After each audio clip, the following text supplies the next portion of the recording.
മാംഗല്യം ഭാഗം 14.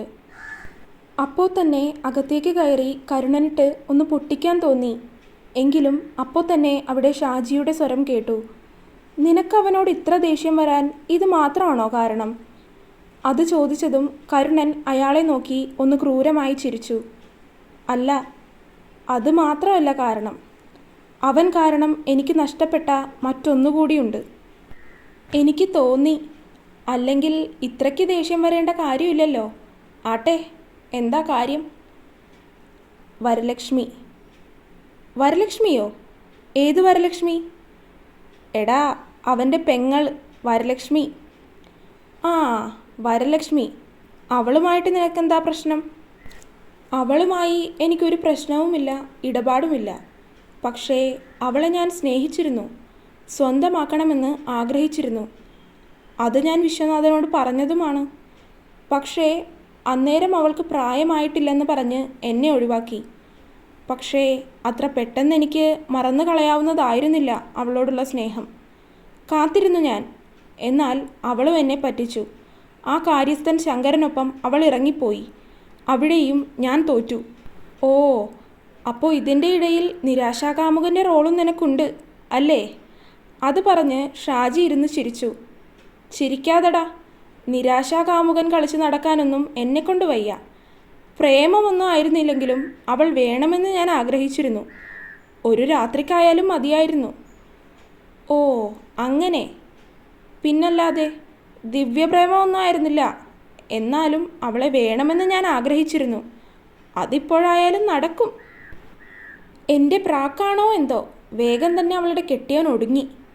അതുകൊണ്ടെന്താ, ഇപ്പോൾ വിശ്വനാഥൻ്റെ അയൽപക്കത്തെ വീട്ടിൽ വന്ന് താമസിക്കുന്നുണ്ട്. വരലക്ഷ്മിയും അവളുടെ 2 മക്കളും. മൂത്തവൻ IPS ആണ്, സൂര്യശങ്കർ IPS. രണ്ടാമത്തെ മകൻ വിശ്വനാഥൻ്റെ മോളുടെ കൂടെ പഠിക്കുകയോ എന്തോ ആണ്. ആഹാ, അതിനിടയ്ക്ക് ഇങ്ങനെയൊക്കെ ഉണ്ടായിരുന്നോ? അയാളുടെ പെങ്ങള് പണ്ടെപ്പോഴോ ഒളിച്ചോടി പോയതാണെന്ന് അറിയാമായിരുന്നു. പക്ഷേ അതിനിടയ്ക്ക് അവളൊക്കെ തിരിച്ചു വന്നു എന്ന് ഞാനിപ്പോഴാണ് അറിയുന്നത്. ഈ സൂര്യശങ്കർ IPS, ഈ പേര് ഞാൻ എവിടെയോ കേട്ടിട്ടുണ്ട്. ആ, കേട്ട് കാണും. അവൻ്റെ പേര് ന്യൂസ് ചാനലിലൊക്കെ കേൾക്കുന്നതും പറയുന്നതും ഒക്കെ കാണാം. തിരിച്ചു വന്നതും ഒരു ഊരാക്കുടുക്കായിട്ടാണ്. അതെന്താ? അവളുടെ മകൻ, മൂത്തവൻ, ആ IPSകാരൻ, അവനുമായിട്ട് വിശ്വനാഥൻ്റെ മകൾക്ക് പ്രേമം. ദിവ്യപ്രേമം അല്ലേ? തുടങ്ങിയിട്ട് ഇപ്പോൾ 2-3 വർഷമായി.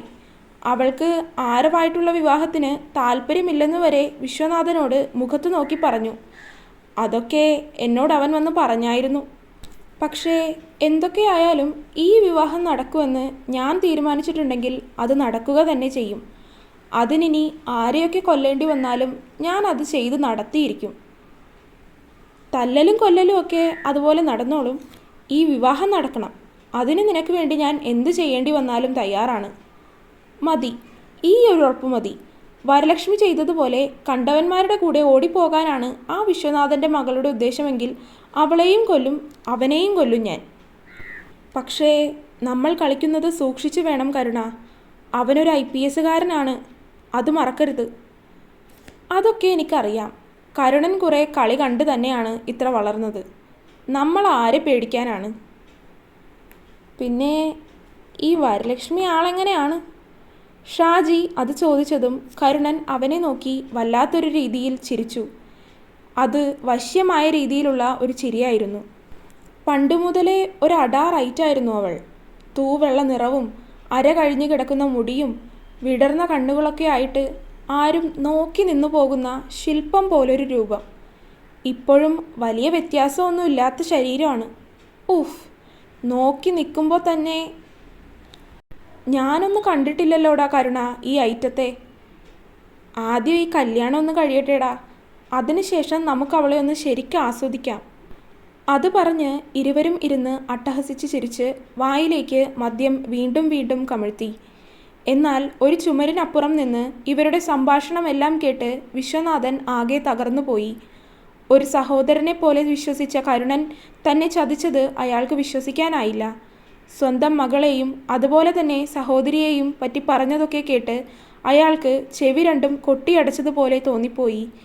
മനസ്സാകെ കൈവിട്ടു പോകുന്നത് പോലെ, തലയ്ക്കാരോ അടിച്ചതുപോലെ അയാൾ അവിടെ തന്നെ സ്തംഭിച്ചു നിന്നുപോയി. ഷാജിയും കരുണനും തൻ്റെ മകളെയും സഹോദരിയെയും പറ്റി പറഞ്ഞത് അയാൾക്ക് സഹിക്കാവുന്നതിലും അപ്പുറമായിരുന്നു. കൂടുതൽ നേരം അവിടെ നിൽക്കാനുള്ള ശക്തി അയാൾക്കുണ്ടായില്ല. മനസ്സ് കൈവിട്ട് അവരെ രണ്ടുപേരെയും എന്തെങ്കിലും ചെയ്തു പോയാലോ എന്ന് കരുതി വിശ്വനാഥൻ അപ്പോൾ തന്നെ അവിടെ നിന്നിറങ്ങി. കാർ ഓടിച്ചു പോകുന്ന നേരവും ഇതൊക്കെ തന്നെയായിരുന്നു അയാളുടെ ചിന്ത. മനസ്സാകെ കലങ്ങിമറിഞ്ഞപ്പോൾ വണ്ടി കയ്യിൽ നിന്നും നിയന്ത്രണം നഷ്ടപ്പെട്ട് മരത്തിലേക്ക് പോയി ഇടിച്ചു. ഇത്രയും കാര്യങ്ങൾ വിശ്വനാഥൻ സൂര്യനോട് പറഞ്ഞു. ഇത്രയും പറഞ്ഞ് സൂര്യനെ നോക്കിയ അയാൾ കാണുന്നത് കണ്ണുകളാകെ ചുവന്ന് കലങ്ങി കയ്യിൽ ഞരമ്പൊക്കെ പിടിച്ച് ദേഷ്യം നിയന്ത്രിക്കാനാവാതെ ഇരിക്കുന്ന സൂര്യനെയാണ്. അമ്മയെ പറഞ്ഞതോർക്കെ അവന് ദേഷ്യം നിയന്ത്രിക്കാൻ പറ്റുന്നുണ്ടായില്ല. മോനെ, വിശ്വനാഥൻ അവനെ വിളിച്ചു. അവൻ മുഖമുയർത്തി അയാളെ ഒന്ന് നോക്കി. എടുത്തു ചാടി ഒന്നും ചെയ്യരുത്. നന്നായി ആലോചിച്ച് വേണ്ടതുപോലെ ചെയ്യണം. അതിന് അവനൊന്ന് അമർത്തി മൂളി. കസേരയിൽ നിന്ന് എഴുന്നേൽക്കാൻ തുടങ്ങിയതും വിശ്വൻ അവനെ വീണ്ടും തടഞ്ഞു. മോനെ, അത് പിന്നെ ലച്ചുവിനോടൊന്ന് ഇങ്ങോട്ട് വരാൻ പറയുമോ? ഒത്തിരി കാലമായില്ലേ എൻ്റെ കുട്ടിയെ ഞാനൊന്ന് ശരിക്ക് കണ്ടിട്ട്. അത് പറയുമ്പോൾ അയാളുടെ ശബ്ദമിടറി. അവൻ അയാളെ നോക്കി. അയാളുടെ കണ്ണിലെ നീർത്തുള്ളി തൻ്റെ അമ്മയോടുള്ള സ്നേഹമാണെന്ന് അവന് മനസ്സിലായി.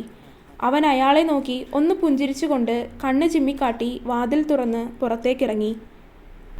ഛേ, എന്നാലും അയാൾ ഇത്രയും വൃത്തികെട്ട സ്വഭാവമുള്ള ഒരാളായിരുന്നോ? വീട്ടിലൊക്കെ വരുമ്പോൾ എന്ത് മാന്യനായിരുന്നു. ഒരാളുടെ സ്വഭാവം അയാളുടെ മുഖം കണ്ട് മനസ്സിലാക്കാൻ പറ്റില്ല തുമ്പി, അടുത്തറിയണം. എന്നിട്ട് സൂര്യേട്ടൻ അയാളെ എങ്ങനെ കസ്റ്റഡിയിലെടുത്തു? അതിനും ആരവ് തന്നെയാണ് എന്നെ സഹായിച്ചത്. അയാളുടെ കമ്പനിയിലെ ഫയൽസൊക്കെ അവൻ എനിക്ക് സോഫ്റ്റ് കോപ്പി ആയിട്ട് അയച്ചു തന്നു. അതിനോളം തെളിവ് മറ്റൊന്നും ഇല്ലല്ലോ.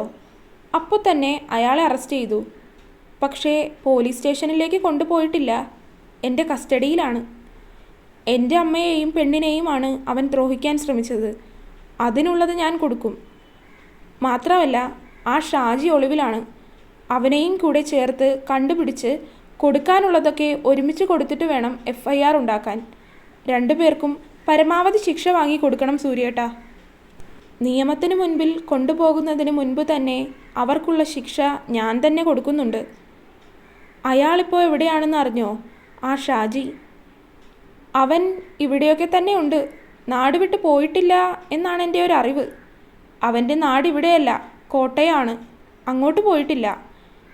ഇവിടെ അവനൊരു വെപ്പാട്ടിയുണ്ട്. അവളോട് ചോദിച്ചന്വേഷിച്ചു. അവൾക്കറിയില്ലെന്നാണ് പറഞ്ഞത്. ഒന്നുകൂടിയൊക്കെ ഒന്ന് അന്വേഷിക്കണം. സൂക്ഷിക്കണേ സൂര്യേട്ടാ. കള്ളും കഞ്ചാവും ഒക്കെയുള്ള ആളാണ്. എന്തും ചെയ്യാൻ മടിക്കില്ല.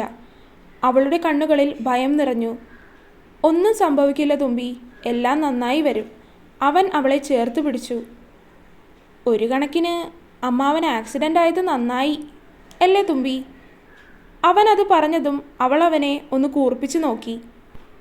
അല്ല, ഞാൻ അധികം എഫേർട്ട് എടുക്കാതെ തന്നെ എല്ലാം കലങ്ങി തെളിഞ്ഞല്ലോ. ഓ, ഇനി അമ്മാവനോടൊന്ന് സംസാരിക്കണം. എന്നിട്ട് വേണം ഈ തുമ്പിയെ എൻ്റെ വീട്ടിലേക്ക് കൊണ്ടുപോവാൻ. അച്ഛൻ സമ്മതിച്ചില്ലെങ്കിൽ? അവൾ അവനെ നോക്കി കളിയായി പുരികം പൊക്കി ചോദിച്ചു. എങ്കിൽ ഞാൻ ദാ നിന്നെ ഇങ്ങനെ പൊക്കിക്കൊണ്ടുപോവും എന്ന് പറഞ്ഞ് അവളെ ഒരു കൈകൊണ്ട് എടുത്തു പൊക്കി കാറിൻ്റെ ബാക്ക് ഡോർ തുറന്ന് അകത്തേക്കിട്ടു. അവനും അകത്തേക്ക് കയറി വാതിലടച്ചു. അവിടെ ആരും തന്നെ ഇല്ലാത്ത സ്ഥലമായതുകൊണ്ട് തന്നെ തങ്ങളെ ആരും കാണില്ല എന്ന് സൂര്യന് ഉറപ്പായിരുന്നു. ദേ സൂര്യേട്ട, മാറിയേ, വീട്ടിൽ പോകാം. അത് പറഞ്ഞ് അവൾ അവൻ്റെ നെഞ്ചിൽ പിടിച്ച് ഒന്ന് തള്ളി. അവന് അത് ഏറ്റതുപോലുമില്ല. അവൻ വീണ്ടും അവളുടെ അരികിലേക്ക് അടുത്തു വന്നു. എന്താ? അവൻ്റെ മുഖം അവളുടേതിൻ്റെ അടുത്തേക്കെത്തിയപ്പോൾ അവൾ ചോദിച്ചു. വിക്കരുത് തുമ്പി. അവൾ അറിയാതെ തന്നെ തലയാട്ടി. അവൻ അവളുടെ അടുത്തേക്ക് ഒന്നുകൂടി ചേർന്നിരുന്നു. അവളുടെ കൈയും കാലും വിറയ്ക്കാൻ തുടങ്ങി. അടുത്തിരുന്ന സൂര്യന് അവളുടെ വിറയൽ വേഗം മനസ്സിലായി. അവന് ചിരി വന്നു. അവൻ അവളുടെ കൈ വിരലിൽ കോർത്തു പിടിച്ചു. അവൾ അവൻ്റെ മുഖത്തേക്ക് നോക്കി. എൻ്റെ തുമ്പിക്ക് പേടിയാണോ? ഇല്ല. അവൻ്റെ കണ്ണുകളിലേക്ക് നോക്കി തന്നെ അവൾ മറുപടി പറഞ്ഞു. പിന്നെന്തിനാ ഇങ്ങനെ വിറയ്ക്കുന്നത്? അത് ചോദിക്കുമ്പോൾ അവൻ മറച്ചുവെച്ച ചിരി ചുണ്ടിൽ തെളിഞ്ഞു വന്നു. അവൾക്ക് അവൻ തന്നെ കളിയാക്കുകയാണ് എന്ന് മനസ്സിലായി. അവൻ കോർത്തു പിടിച്ചിരുന്ന കൈ വലിച്ചെടുത്ത് അവൾ അവൻ്റെ തുടയിൽ ഒരു പിച്ചു കൊടുത്തു. പക്ഷേ അതൊന്നും അവനേറ്റില്ല. കളിയാക്കിയതാണല്ലേ ദുഷ്ട. അത് കേട്ടതും അവൻ പൊട്ടിച്ചിരിച്ചു പോയി. സൂര്യേട്ടാ. എന്താടാ പൊന്നെ, ചിരിക്കാതിരിക്ക്. ആ, ചിരിക്കുന്നില്ല. അത് പറഞ്ഞ് അവൻ അവൻ്റെ വാ കൈകൊണ്ട് മൂടിപ്പിടിച്ചു. അവളൊന്ന് മൂളി. കുറച്ചു നേരം കഴിഞ്ഞ് അവൻ്റെ ചിരി ഒന്നടങ്ങി. അവളുടെ അരികിലേക്ക് ചേർന്നിരുന്നു കൊണ്ട് അവൻ അവളെ വിളിച്ചു. തുമ്പി. അവൾ നെഞ്ചിലേക്ക് ചാരിയിരുന്നു. ഇനി അധികം ക്ഷമയില്ല എനിക്ക്. എത്രയും വേഗം തന്നെ എൻ്റെ തുമ്പിയെ എൻ്റേത് മാത്രമാക്കണം. അവൻ്റെ കൈകൾ അവളുടെ വയറിലൂടെ ചുറ്റി അവളെ ചേർത്ത് പിടിച്ചു. ഈ പ്രശ്നങ്ങളൊക്കെ ഒന്ന് നേരെയാക്കിയിട്ട് വേണം അമ്മാവനോട് സംസാരിച്ച് നമ്മുടെ കാര്യങ്ങളെല്ലാം ശരിയാക്കാൻ. അത്രയ്ക്കിഷ്ടമാണോ എന്നെ? നിനക്കറിയില്ലേ? അറിയാം, എന്നാലും കേൾക്കാനൊരു കൊതി. ഒരു വാക്കുകൊണ്ട് പറഞ്ഞു തരാൻ എനിക്കറിയില്ല തുമ്പി. ഈ 3 വർഷം കൊണ്ട് തന്നെ എൻ്റെ ഉള്ളിൽ നീ ഒത്തിരി ആഴ്ന്നിറങ്ങിപ്പോയി. ഇനി അതിനെ പറിച്ചു മാറ്റാൻ പറ്റില്ല. അവൾ അവൻ്റെ നേർക്ക് തിരിഞ്ഞിരുന്നു. IPSകാരൊക്കെ സാഹിത്യം പറയുവോ? പിന്നെ പറയുക മാത്രമല്ല, പ്രവൃത്തിയുമുണ്ട്. ആഹാ, കൊള്ളാം കൊള്ളാം. തുമ്പി. അവൻ അവളെ വിളിച്ചു. അവൻ്റെ മുഖം അവളുടേതിലേക്ക് അടുത്തു വന്നു. അവൻ്റെ കണ്ണിലേക്ക് നോക്കി അവൾ മൂളി. കിസ്മി. അവൻ്റെ പതിഞ്ഞ ശബ്ദം. അവളുടെ ഉള്ളിലൂടെ ഒരു വിറയൽ കടന്നുപോയി. സൂര്യേട്ടാ. കിസ്മി പൊന്ന. അവൾക്ക് എന്താണ് ചെയ്യേണ്ടതെന്ന് അറിയില്ല. എപ്പോഴും അവനാണ് ചുംബിക്കുന്നത്. അവൻ നൽകുന്ന ചുംബനത്തിൻ്റെ അനുഭൂതിയിൽ അവനെ തിരികെ ചുംബിക്കുകയാണ് താൻ ചെയ്യാറ്. അവളുടെ കണ്ണുകൾ ഒന്ന് പിടഞ്ഞു. അവനെ നോക്കാൻ പറ്റാത്ത വിധം കണ്ണുകൾ കൂമ്പി അടയും പോലെ. തുമ്പി. ചെയ്. എനിക്ക് പറ്റുന്നില്ല സൂര്യേട്ടാ. എനിക്കറിയില്ല. അറിയുന്നത് പോലെ ചെയ്. അവൻ്റെ മുഖം വീണ്ടും അടുത്തു വന്നു. അവൻ അത് പറഞ്ഞ് കണ്ണുകൾ അടച്ചു. അവൾ അവനെ ഒന്ന് നോക്കി. തൻ്റെ ചുംബനമേൽക്കാൻ കണ്ണുകൾ അടച്ചു നിൽക്കുകയാണ് അവൻ. അവൻ്റെ വയലറ്റ് നിറമുള്ള ചുണ്ടിലേക്ക് അവളുടെ നോട്ടം എത്തി നിന്നു. അവ തന്നോട് ചുംബനം ചോദിക്കുന്നത് പോലെ തോന്നി അവൾക്ക്. അവൻ്റെ അടഞ്ഞ കണ്ണുകളിലെ കൃഷ്ണമണി ക്ഷമയില്ലാതെ അങ്ങോട്ടും ഇങ്ങോട്ടും ഓടി നടക്കുന്നുണ്ട്. അവൾ അവൻ്റെ കവിളിലേക്ക് കൈ ചേർത്ത് വെച്ചു. മുഖം അവൻ്റെ മുഖത്തോടടുപ്പിച്ചു. അവൻ്റെ ചുണ്ടിലേക്ക് അവളുടെ ചുണ്ട് പതിയെ ഒന്നമർത്തി. പഞ്ഞി പോലെ എന്തോ വന്ന് തൻ്റെ ചുണ്ടിൽ പതിച്ചതുപോലെ തോന്നി അവന്. അവളുടെ കണ്ണുകളും അടഞ്ഞുപോയി. അവൾ അവൻ്റെ കീഴ്ചുണ്ട് പതിയെ ഒന്ന് നുണഞ്ഞു. അവൻ്റെ പതിഞ്ഞ സ്വരത്തിലുള്ള മൂളൽ. അവളുടെ ചുംബനം അവൻ്റെ ചുണ്ടുകളിൽ മാത്രം തങ്ങി നിന്നു. അവൻ്റെ മേൽചുണ്ടും കീഴ്ചുണ്ടും അവൾ മാറി മാറി നുണഞ്ഞു. ഇത്ര നേരവും അവൻ അവളെ തിരികെ ചുംബിച്ചില്ല. പക്ഷേ അവളുടെ നാവ് അവൻ്റെ ചുണ്ടിൽ സ്പർശിച്ചതും അവൻ്റെ നിയന്ത്രണം നഷ്ടമായി. അവൻ അവളെ തിരികെ ചുംബിച്ചു. ചുംബനം ശക്തി ആർജിച്ചു. ഇരുവരും ഒരുപോലെ പരസ്പരം ചുംബിച്ച് ചുണ്ടുകൾ നുണഞ്ഞു വലിച്ചു. അവൻ്റെ കൈകൾ അവളുടെ ഉടലാകെ പരതി നടന്നു. അവളുടെ കൈകൾ അവൻ്റെ കഴുത്തിനും താടിക്കുമിടയിലായി ചലിച്ചുകൊണ്ടിരുന്നു. ഇരുവരിലും കിതപ്പ് നിറഞ്ഞു. ശ്വാസം തടസ്സമായതും അവൻ അവളെ മോചിപ്പിച്ചു. അവൾ അവൻ്റെ നെഞ്ചിലേക്ക് തന്നെ മുഖം പൂഴ്ത്തിവെച്ചു.